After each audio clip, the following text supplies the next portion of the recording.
Let's talk about this crazy Scream 7 news we've been getting recently, starting with a few days ago. We got some really interesting casting updates for the upcoming Scream 7, kicking things off with a very head-scratching Scott Foley officially being cast in Scream 7. Now, Scott Foley played Sidney's brother, as well as the killer, the now dead killer, in Scream 3.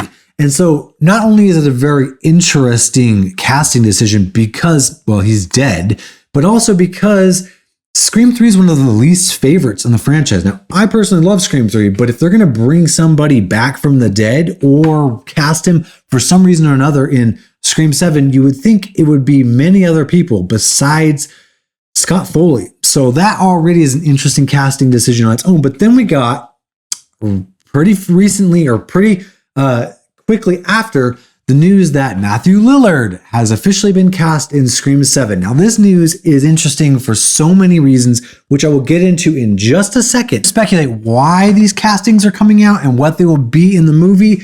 It's pretty safe to say that most people are assuming it's going to be a Skeet Ulrich situation, where it's going to be some sort of either a flashback or a mental haunting ghost situation or something like that. Something along the lines of they're not actually back, but they're in the movie for some reason. I think flashbacks is going to be the most likely situation if we're just to speculate in terms of the most basic, most likely reason that they're back. It's going to be flashbacks. I don't think that they would go the way of Billy again because it wasn't very well received, at least from what I understand from most fans. It was okay. I thought it was done okay, but it was definitely not needed. And I think most fans were pretty upset about it. So I think more than likely, we're going to jump to the conclusion that it's going to be like flashbacks. However, I have a couple of different theories too I want to talk about in this one. And one is going to be a more modern, updated theory, which could be interesting. And the other one's going to be what I consider to be the more likely theory, considering who is behind the camera right now. First, let's talk about who is behind the camera, which is Kevin Williamson, who is directing this film. Now, I am very excited that Kevin Williamson is back in the Scream franchise in any way, shape, or form. However, he's not writing, unfortunately, which I think is a criminal mistake. I don't know why on earth they would bring him back as a director, but not a writer. Maybe he didn't want to write it, but he's known for creating Scream. I mean, he wrote 4 of the films, at least 4 large majority of those films. So why would they not have him write it? I don't understand. However, regardless of that, I'm really excited that he is behind the camera directing this. Now, knowing that Kevin Williamson is behind the camera, I think we're going to get a few things back trickling out in the news and the updates that we haven't had in the last 2 Scream films. Before that, let's talk about the first theory that I found to be very interesting. Now, I haven't looked at all of the news and all of the updates. I haven't been keeping up with tons of it. I'm not one to generally look up every single update and every single news and every single theory. So you might hear some repeat stuff from me that you've seen on many other channels. But I saw an article that popped up on Facebook and I just thought it was very interesting. What if these updates, these casting updates, are a sign that this killer could be using a modern form of deception for Sidney, which we've seen similar to Scream 3, like voice changing, but instead keeping up with times. Maybe they're using an AI, possibly deep fake scenario to use the likeness of these former killers to really mess with Scream and other people. Now, I think this is a very interesting theory. I think it could go really, really poorly, or it actually could be kind of cool if done right.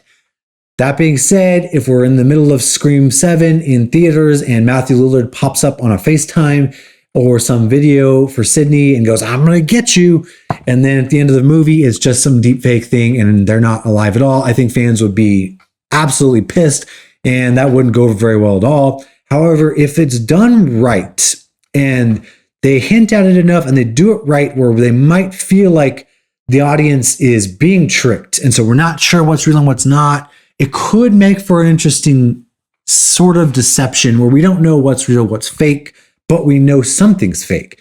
So there could be some way to do that where I think it could work. However, I am unlikely to believe that that's the way that they're going, although I think it could be cool to see some sort of mainstream. And I'm so sick of AI being the villain, but it could be cool if done right. However, I think it's going to be something different. In fact, I think it's going to be something we haven't seen in Scream in a while, especially the last two films. Now that we have Kevin Williamson behind the camera, even though he didn't write it, I think all of these casting updates and the way they're being officially announced instead of hidden away, and the head-scratching casting of Scott Foley, I mean, why him? And then Matthew Lillard, which is leading everyone to believe, oh, Matthew Lillard's back. Yay, they're finally listening to the fans, which is a whole other video I'm going to do maybe at some point. Should Matthew Lillard be back as the killer? I don't think he should. I'm not going to get into that right now, but I think everyone's kind of like, yay, he's on board. He's the killer.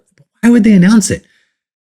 So my theory is that we're getting something called misdirection, which is something Scream used to be known for. And I think a lot of people theorized we were getting, but it hasn't really been done, at least properly, in a while in the Scream franchise. And I believe the way that they are officially announcing these castings and really telling everybody about it is a huge form of misdirection. And Kevin Williamson doing his part to keep people guessing and not know what's going on behind the scenes. The fact that they are officially filming already, and now we're getting these news, like these updates trickling out, is even more solidified. Either things are going awry behind cameras and it's just a whole disaster of production right now, and so we're getting all these news updates because I don't know what the heck they're doing, which I really hope is not the case. Or these are very planned out and scheduled news updates that don't really mean anything at all, but they want you to think mean something very important. That's my theory. Personally, I wouldn't mind seeing Scott Foley back in there in some form or another. However, I don't think that's the way we're going to go. I don't want to see Matthew Lillard back. Matthew Lillard is dead and gone to me. The fact that we've just seen so many people talk about he should have been back in the last two films and he wasn't, I think we need to let that go. I know a lot of fans want to see him back. I know, but I personally don't. But let me know what you think about these updates down below, and maybe some things that I may have missed because I haven't really been keeping up with everything. Let me know in the comments, and thank you for watching. Take care. I'm running scared, I'm a big bad wolf. Oh, I never see the silver lining, only see the gold. I don't speak in caps, dog, everything bold. And I put that on myself cause it's a life that I done chose. I said come through, you can see me on the west side. Now it's funny how they walking